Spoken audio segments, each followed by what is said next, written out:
Hello friends, હું ઉષા સંઘવી. અમારા hello વીટી કિચનમાં તમારું ખૂબ ખૂબ સ્વાગત છે.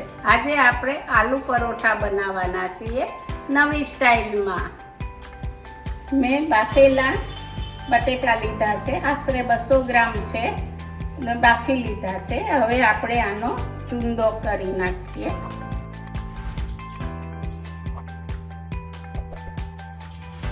હવે આપણા બટેટા ચૂંદાઈ ગયા છે. હવે એમાં આપણે મસાલો કરી લઈએ. એમાં મેં થોડા 2 મોટી ચમચી વટોણા બાફેલા લીધા છે. શેકેલું જીરું 1 ટેબલ સ્પૂન, તજ લવિંગનો ભૂકો નાખવાનો છે, જરા જરા ટેસ્ટ પ્રમાણે.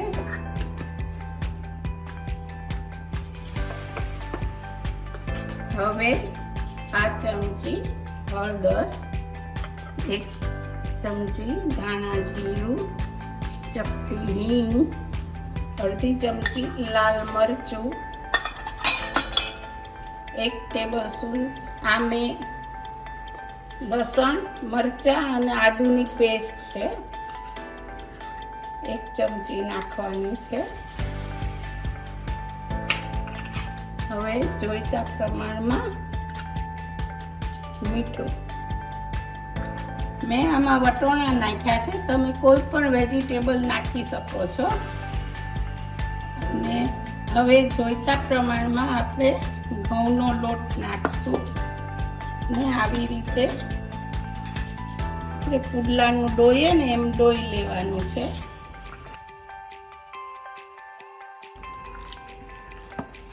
આવી રીતે મિક્સ કરી લેવાનો અને ઘઉંનો લોટ નાખતા જવાનો. આપણે પુડલાનું ડોઈએ ને એવી રીતે ડોવાનું છે, એટલે જોઈતા પ્રમાણમાં ઘઉંનો લોટ લેવાનો. આ આપણે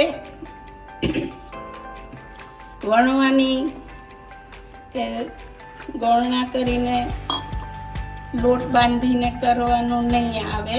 આપણે પુડલાની જેમ જ ઉતારવાનું છે.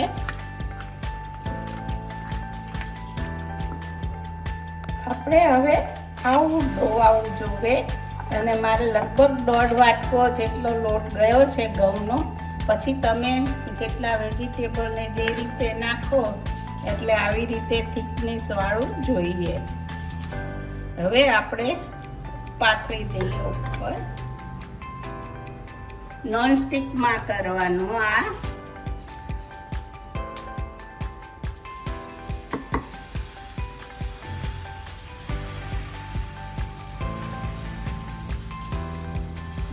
હવે આપણું આ પરોઠું થઈ ગયું છે. ફેરવી લેવાનું અને પાછળ ચડવા દેવાનું, હજી મીડિયમ તાપે. હવે આપણું પરોઠું થઈ ગયું છે, 2 બાજુ સરસ મજાનું ચડી ગયું છે. હવે આપણા આલુ પરોઠા સરસ મજાના તૈયાર થઈ ગયા છે. મેં ચટણી સાથે સર્વ કર્યા છે. હવે સરસ મજાની મારી રેસીપી થઈ ગઈ, એકદમ ટેસ્ટફુલી. તો તમે જરૂરથી બનાવજો અને મારી ચેનલને લાઈક કરજો અને સબસ્ક્રાઈબ કરજો. બાય.